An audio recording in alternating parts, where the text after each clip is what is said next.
Pues ahora sí que le venimos manejando esta vez lo que viene siendo la falta de educación. La... Está curioso cómo está relacionado como de entrada falta de educación con grosería. Y por otro lado, nos atrevemos a defender que la falta de educación no es la culpa de quien la tiene, ¿no? Es complejo hablar de estas cosas, pero en realidad quiero hablar muy poquito acerca de la educación que ya nos dieron o que suelen darnos o que suele haber. Eh, pues lo que puedo decir al principio acerca de eso es lo que les conté en otros videos. Yo era muy ñoña, yo era amiga de los maestros y de las maestras y por eso por supuesto que era odiada por muchas niñas y muchos niños y con razón. Yo no me había dado cuenta por qué. Lo que sucedió durante mi infancia, pubertad, adolescencia, fue pues que yo no tenía miedo a hablar, yo no tenía miedo a responder bien, a responder mal, a responder a medias. Creo que en general soy buena echando choro, como tal vez se imaginarán. Era muy buena en medio leyendo el tema que tenía que exponer o del que tenía que hablar o del que iba a venir en la clase y entender de qué iba, porque creo que también era buena haciendo conexiones entre las cosas que estaba aprendiendo. Fue hasta hace como 2 años que me invitaron a hacer un trabajo en Monterrey, del cual no puedo dar muchos detalles, pero básicamente era trabajar con niños y niñas de sexto de primaria para prepararles para un examen. Y pues la idea era fijarnos principalmente en las niñas y los niños que no estuvieran, que no fueran entre los que van a sacar 9 y 10, ¿no? Sino como todas las demás personitas. Y entonces, hacía mucho que yo no daba clase en un grupo que no fueran de Olimpiada, que no fueran los niños que eligieron sus maestros o que eligió este sistema olímpico, que eligió, que de alguna forma eran los que destacaban con la medición de algún parámetro. Hoy me hice unas trenzas hermosas. Entonces, pues estuve allá y no sé qué. El primer día yo iba muy nerviosa porque no sabía cómo iba a ser. El segundo día seguía muy nerviosa y al último día yo seguía muy nerviosa.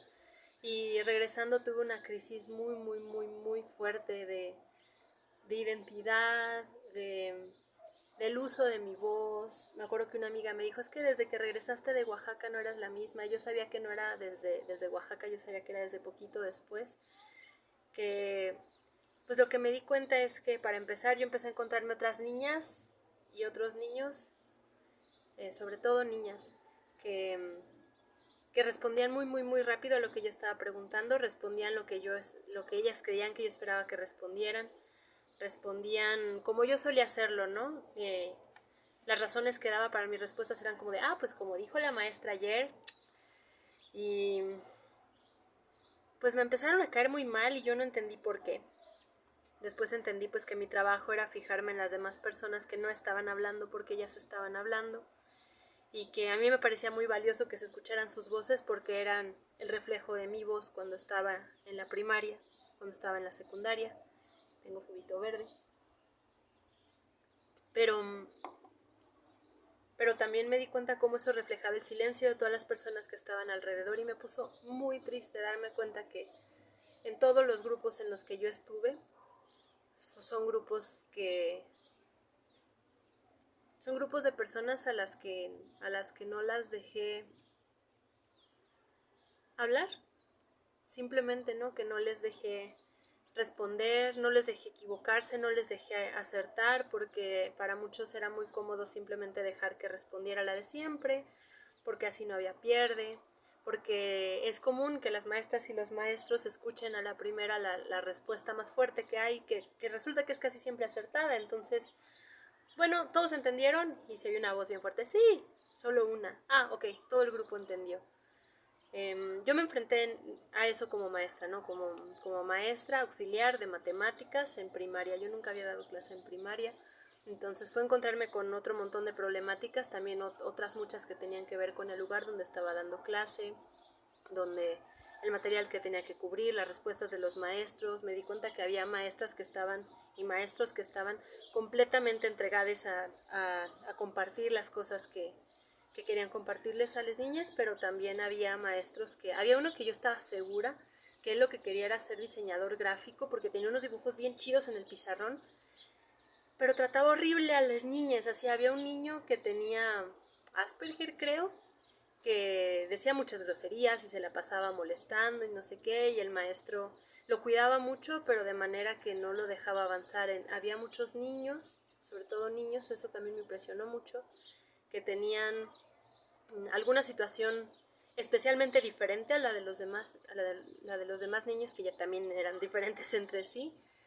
Pero había un niño que no escuchaba, que no oía, y ni los maestros estaban enterados de cómo hablarles en señas, y los niños no sabían leer. Y estaban en sexto de primaria y tenían que pasar el año, ¿no? Es lo que me decían los maestros, y a mí me tenía muy impresionada porque era como de, bueno, ¿y para qué van a pasar el año si no están aprendiendo ni les están permitiendo encontrar mecánicas propias de aprender, ¿no? Afortunadamente algo que sí se estaba desarrollando era mecánicas propias del grupo de organizarse para no dejar atrás a sus compañeros, y eso me pareció magnífico, porque entonces no importa que los maestros y maestras no tuvieran la preparación suficiente o adecuada, que entiendo que pase porque pues cada año de repente les salen cosas nuevas, sino que bastaba que los compañeros y compañeras se tutoraban entre sí y entendían qué tenían que hacer para acompañarse. Entonces, bueno, regresé a Guanajuato y regresé pensando como chale, así en toda la primaria, toda la secundaria, gran parte de la prepa me jodí a mis compañeras y a mis compañeros porque no les dejé hablar, porque no les escuché, porque mis maestros no les escucharon por estarme escuchando a mí. Y sí, me dio mucho coraje y me dio mucha tristeza, sobre todo me dio mucha tristeza pensar que lo estaba haciendo tan mal. Tengo que ver si se está acabando la pila. Parece que no se está acabando la pila. Y entonces, pues estuve varios meses sufriendo mucho, pasándola muy mal en la clase de danza, funcionando muy mal como parte del grupo de danza, porque ahora yo no quería ser impositiva a la hora de proponer, pero, pero tampoco sabía bien cómo escucharles y cómo escucharme ahora, cómo escucharme a mí al tiempo que escuchaba a las demás personas. Y si estás viendo esto y fuiste el niño ñoño o la niña ñoña de tu salón, es muy, muy valioso replantearlo y repensarlo. Si estás viendo esto y eres maestro o maestra de algún grupo, creo que es muy, muy, muy valioso ver de qué manera estamos escuchando las voces de todos los niños y todas las niñas. Bueno, todo esto acerca de la primaria y de cómo sucedió fue porque hace rato no lo recibí hace rato, recibí hace tiempo unos videos que me envió una amiga y yo no los había visto, y resultó que eran unos videos muy bonitos donde me contó algunas cosas acerca de su estar en la primaria. Y, y pues me generó todo esto, ¿no? Acordarme de cómo fue cuando yo estuve estudiando y cómo fue eh, esta vez que estuve dando este curso. De verdad es algo pues que cambió completamente la manera en que yo me sentía acerca de mí misma y acerca de las demás personas, acerca de cómo era maestra, acerca de cómo era compañera, sobre todo acerca de cómo era compañera.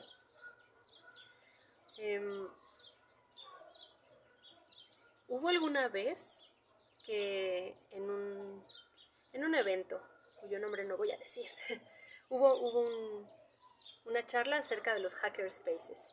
Y pues yo no sé si entendí todo mal o entendí todo bien, pero yo iba pensando que iban a hablar acerca como de un montón de gente que se junta a ver cómo intervenir páginas de internet o cosas en la computadora. Pero lo que se habló ahí fue como de, ok, un hackerspace, o un espacio hacker, es donde nos juntamos personas que queremos aprender algo y no se hace a manera de escuela, ¿no? No es como de, venimos y entonces hay una maestra que nos va a enseñar cómo hacer. A ver, ¿quién quiere aprender a hacer mesas? No, pues estas 3 personas queremos aprender a hacer mesas. Ok, vamos a ver videos, vamos a conseguir material, vamos a hacer intentos, vamos a intentarlo de un modo, intentarlo de otro, hasta que nos salga una mesa, ¿no? O varias mesas. ¿Quién quiere aprender a tejer este tipo de punto? Pues nos juntamos, tejemos y resulta que también con el tiempo de estar rumiando esta idea de los espacios hacker, pues vi pues que ya existían muchos, ¿no? Que ya había señoras que se juntan a tejer y que se comparten los puntos de tejido, señoras que se juntan a bordar y que se comparten los puntos de bordado. Este, mi papá se juntaba con un señor y platicaban de un montón de cosas, de un montón de cosas. Para nosotras siendo niñas no era lo más divertido del mundo, pero estoy segura de que para ellos esta amistad era valiosa y además pues hablaban un chorro de cómo él reparaba aparatos electrónicos, entonces pues hablaban de eso muchísimo, ¿no? Y mi papá también daba clases de electricidad, entonces pues pienso que ese era un espacio hacker, ¿no? En estos momentos en que estamos encerrados en casa, en el mejor de los casos, en el caso en que podemos hacerlo, en que resulta que alcanzamos a aburrirnos, porque a mí me sorprende, pero yo no he alcanzado a aburrirme, de hecho duermo peor que cuando sí estoy saliendo. Eh, Siento que todo el tiempo hay demasiadas cosas para resolver. Si me has enviado un mensaje y no te he respondido, probablemente es porque estoy muy agobiada por cosas que estoy resolviendo, por cosas que todavía no sé cómo hacer y que no sé a quién preguntarle, oye, ¿cómo lo hago? Y que ayer que hablaba con mi mamá, pues sí es cierto, ¿no? Todas las personas, no todas las personas, pero muchas personas estamos en las mismas, o todas estamos resolviendo algo. Unas que tal vez están resolviendo cosas que para otras serían más sencillas y ahí está donde lo colectivo estaría bien chido, porque entonces si yo pudiera contar que estoy viviendo con muchas personas de manera que alguien que ya lo hizo me puede comentar cómo lo resolvió, pues parece como que se generó algo útil, ¿no? Además del solo hecho de estar charlando. Ay, mis manos se ven enormes. Pero bueno, he estado viendo también y he estado pensando y he estado hablando mucho con Jesús acerca de cómo es esto de cómo nos estamos ahora educando por, por medios virtuales, ¿no? Con clases virtuales, con lecturas virtuales, con videos, con charlas, con conversatorios, con un montón de modos virtuales y de cómo esto, eh,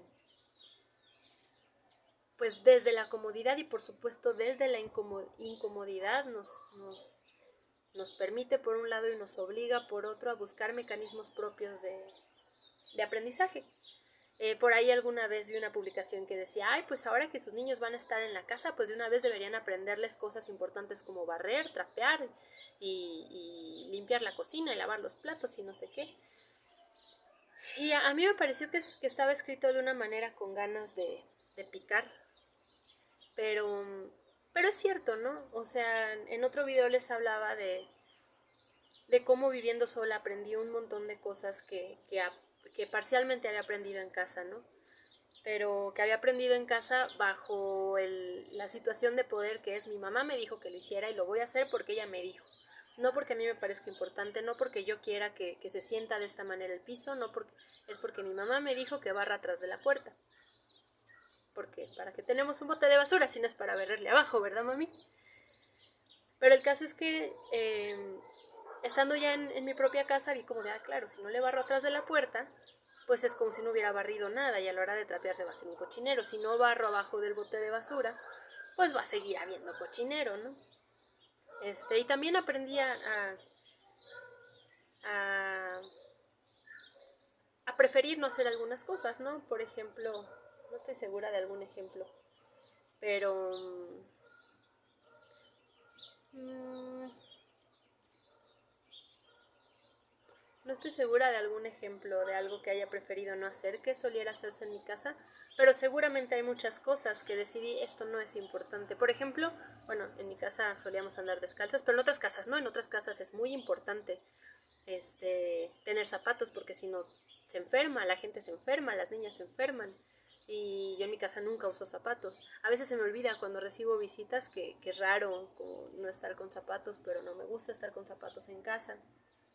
Eh, pero bueno, eso no es negar nada de lo que vivía antes en mi casa. No sé, barrer la calle tal vez. No suelo barrer la calle, lo hago mal.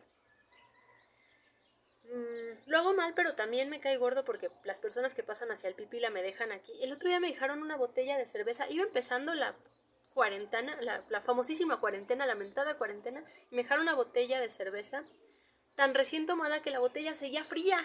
Y la dejaron en mis escaleritas, así como de, pero ¿por qué? ¿Por qué me hacen esto? Bueno, eh, pienso que no solamente se trata de las maneras de llevar una casa, las cosas que tenemos que aprender, que nos sirve aprender, sino pues cómo enfrentarnos al mundo al que estamos viviendo, ¿no? Muchas veces también he visto publicaciones del estilo, oye, ¿por qué no sacan el libro que húbole con el SAT? Y sí es cierto, el SAT no solamente es horrible y ladrón, sí es ladrón por lo del video pasado, si se sacó de onda porque le dije ladrón al SAT, yo creo que nadie se sacaría de onda, pero por si acaso, échele una vistita al video pasado donde hablo acerca de por qué está tan feo pagar el agua por miedo. Pero bueno, el caso es que es muy confuso cómo es el proceso con el SAT. Nadie sabe a ciencia cierta, nadie sabe que tenemos que contratar contadores y contadoras que posiblemente sean quienes estén haciendo esto muy revoltoso para que les necesitemos. Bien jugado, bien jugado. Pero pues claro que necesitamos saber eso, ¿no? Necesitamos saber cuáles son los gastos de la casa que se tienen que hacer, cómo administrar el dinero, pero también algunas cosas muy útiles es cómo, cómo gestionar una casa que va más allá de la casa. Me refiero al barrio. ¿Cómo gestiono mi barrio? ¿Cómo me organizo con las demás personas? ¿Cómo si a mí me caía tan mal trabajar en equipo, cómo ahora lo puedo buscar una manera de que funcione, ¿no? ¿Cómo puedo buscar de que a las otras personas que tampoco les gustaba trabajar en equipo aquí funcione? Entender que cada barrio va a trabajar distinto, que, que la organización no quiere decir venir e imponer otro nuevo orden único y general, se trata de vivir desde una pluralidad que ya está, que ya vive. Guanajuato es de muchos colorcitos y y cada noche sucede que algún cerro se pone a saludar con lucecitas. Todavía no entiendo cómo es que surge el ahora este cerro lo va a hacer. Creo que eso es a lo que podríamos llamar ahora las nuevas iluminaciones, porque sí se iluminan y es muy bonito. Pero de verdad no entiendo porque no veo el llamado a hoy vamos a salir con nuestra lucecita. A veces alguien pone música y entonces todas salen. A veces alguien pone música y nadie sale. A veces nadie puso música y sale una persona y la verdad yo salgo diario porque creo que es una responsabilidad con el cerro de enfrente que haya alguien que les responda. Eh, pero se trata de eso, ¿no? De desaprender todo lo que hemos aprendido y de aprenderlo con nuestros propios mecanismos. Con esto me refiero, por ejemplo, voy a decir algo súper snob, pero bueno, yo no entendía bien de geografía, todavía no entiendo bien de geografía, pero no entendía muchas cosas de geografía hasta que estuve en los lugares, hasta que me salí y vi en efecto dónde estaba tal cerro, junto a cuál pueblo y a un lado de qué río, y entonces vi que a mí me funciona pensar con dibujos, se los platiqué antes y ha sido muy valioso darme cuenta de eso, porque entonces cualquier cosa que tengo que aprender, pues me lo registro en dibujos, ¿no? Y estoy segura que hay muchísimos mecanismos que las demás personas tenemos, pero que no le hemos puesto nombre porque no se parece a lo que vimos en la escuela, porque pareciera como que la escuela es la dueña de la manera correcta de saber, y no creo que sea eso. Hablar de eso también me parece complicado por todo por todo mi proceso ñoño, y porque mis papás son maestros, mi mamá y mi papá son maestros pues de toda la vida, y Y aquí es donde algo me parece muy importante, es donde te pido que te acuerdes de tu maestra o tu maestro que más te gustaba en la primaria, en la secundaria, en la prepa, en la facultad. Y ahora yo, por supuesto, voy a decir que mi madre fue mi maestra favorita porque fue la favorita de todos en la secundaria, todas en la secundaria, incluso de las personas que no les gustaba la escuela, que me han dicho, a mí no me gustaba y la odiaba, pero la clase de tu mamá me gustaba mucho. La razón por la cual nos gustan estos maestros es porque no son igualitos al sistema, porque no llegan y nos dicen saquen el libro, hagan dictado, escriban todo, apréndanselo de memoria, no nos lo dicen así, ¿no? Aunque el programa ya no lo dice así, ahora que tuve oportunidad de verlo, el programa dice que ellos deberían enseñarnos, por ejemplo en el de matemáticas de primaria, decía algo así como atajos para las sumas, una cosa así, pero básicamente se refería a enséñales truquitos para que aprendan a sumar mejor.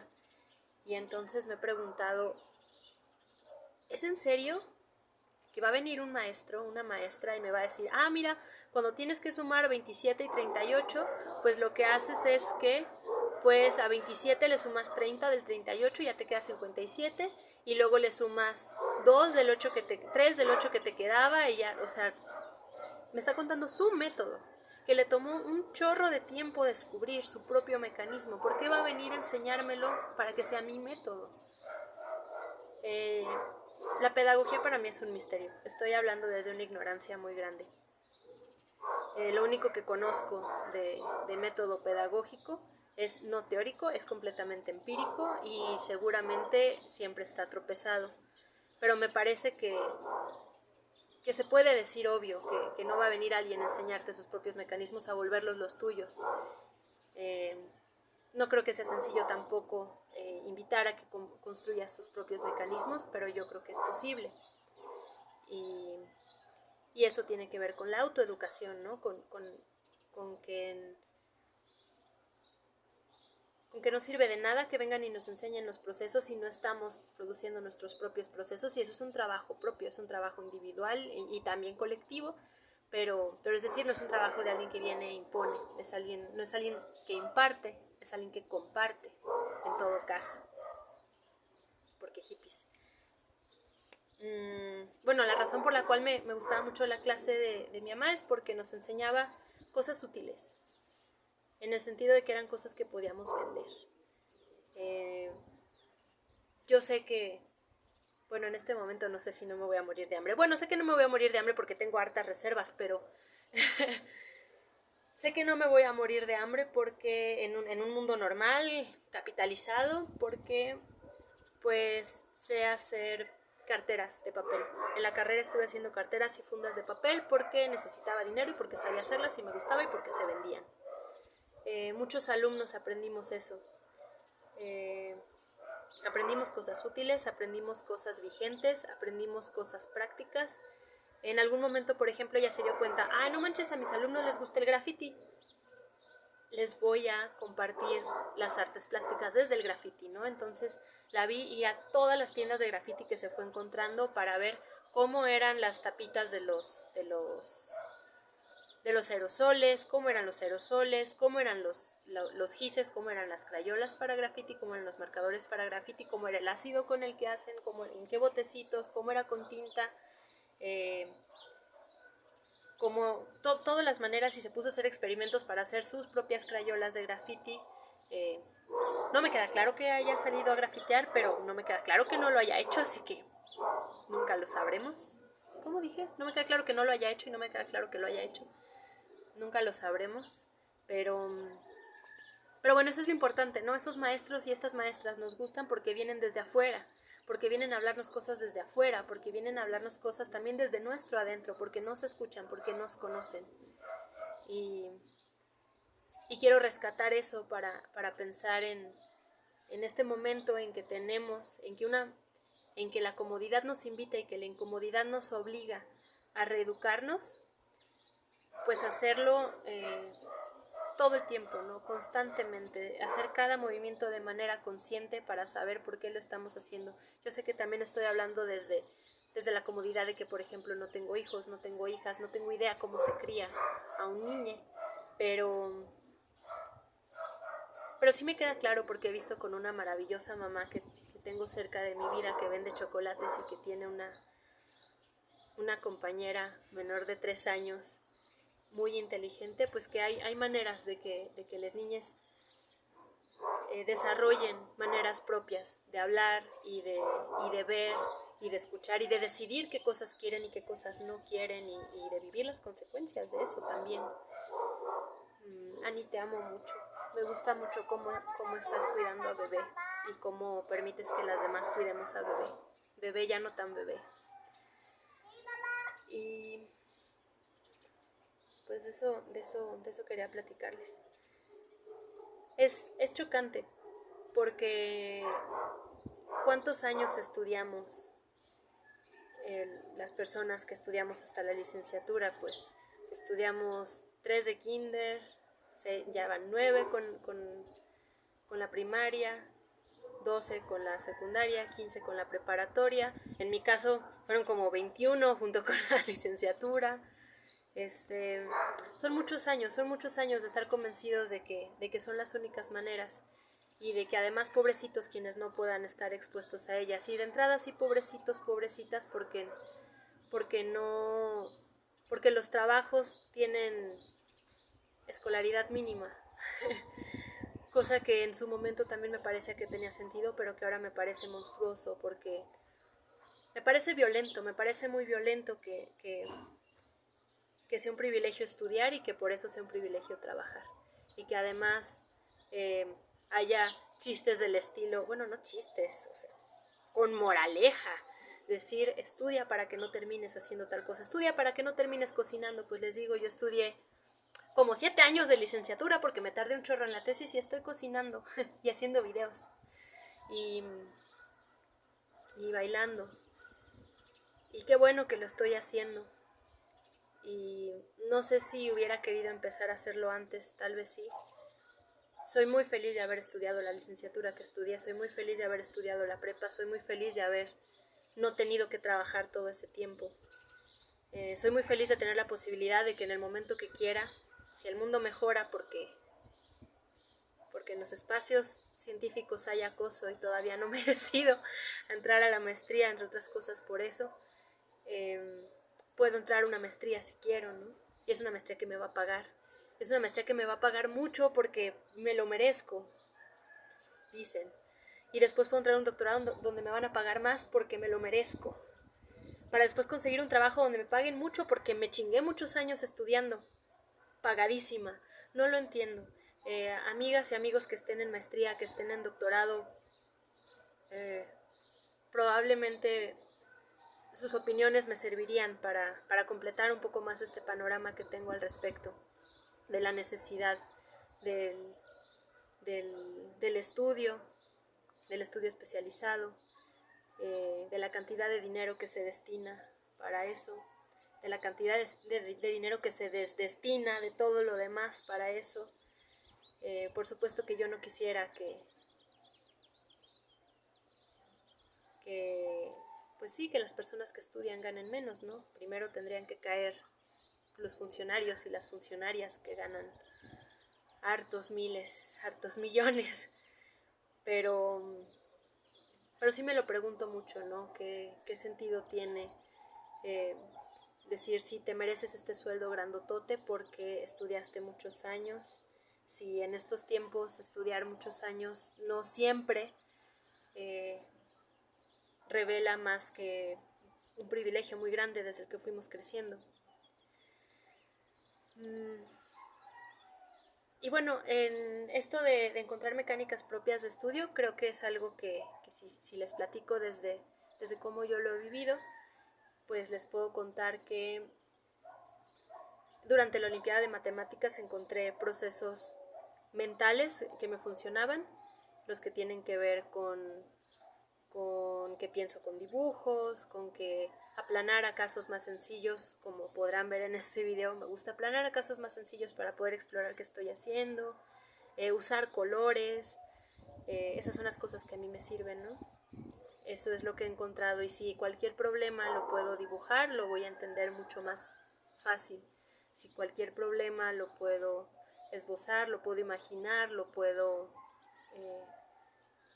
pues sí, volver una cosa visual, pues lo voy a entender de una manera más clara.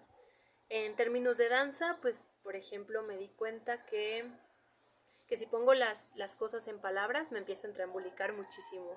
Y eso que me gustan las palabras, pero una parte me funciona en palabras y otra en movimiento, y en la danza es movimiento o es movimiento. Cuando una compañera me dice, ¿y esto es con el pie derecho? ¡Pum! Se me cae el cerebro porque para mí era con el de acá. Y cuando tengo que... Creo que está en espejo esto, así que lo hice bien. Esta es mi pierna derecha, la del lunar en el ojo.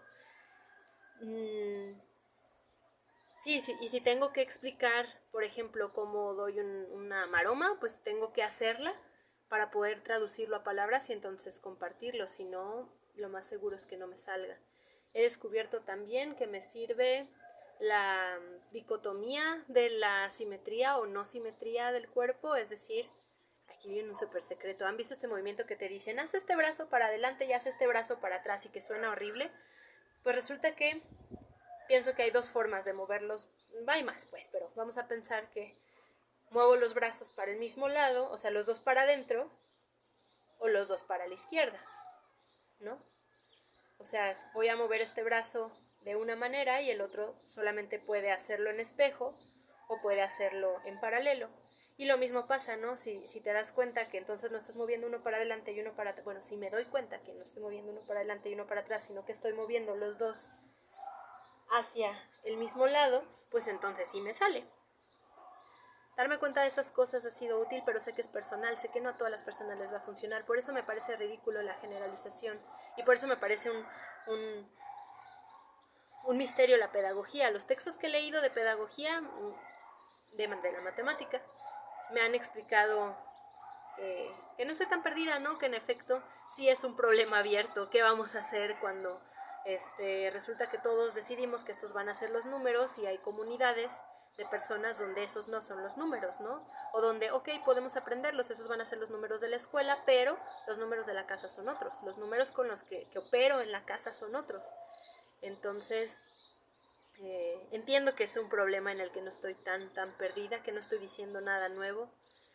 Nada menos hace rato leía un texto que decía como, ay sí, propongo espacios donde personas se junten y aprendan temas y me sonó tan bonito y me acordé de los espacios hacker y dije, wow, esta persona se le ocurrió algo que ya a alguien se le había ocurrido, eh, seguramente de generaciones distintas y que ojalá se entere qué está pasando, ¿no? Que se entere que sí existen espacios hacker y que algo así nos ha estado gustando que suceda en la Casa Barco con esto de las comparticiones.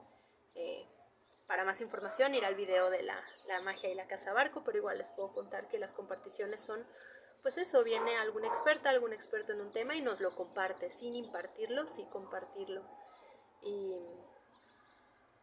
Y pues sí, la idea es que es deshacer los modos académicos para hacer otros modos, preferentemente cambiantes, no institucionalizantes.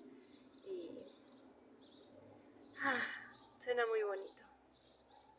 Pues platíquenme qué están aprendiendo de ustedes, qué están aprendiendo a hacer, qué maneras están encontrando para aprender esto, cómo les está yendo con las clases virtuales, están funcionando o no. Hace poco una amiga que vino a comer me dijo, ay, pues es que cuando yo estoy dando clase y hago los trazos, pues a mí me pasaba cuando yo tomaba esa clase que la maestra iba muy rápido y yo no podía seguirla. Y acá resulta que solo iba a poder hacerlo a partir de videos y fue como, claro, en videos no pasa nada si no te siguen, ¿no? Pueden detenerlo y pueden volver a verlo. Entonces, eh, pienso que esto nos va a invitar y obligar muchas cosas a muchas acciones que nos van a llevar a otros lugares. Esperemos que sean lugares comunes.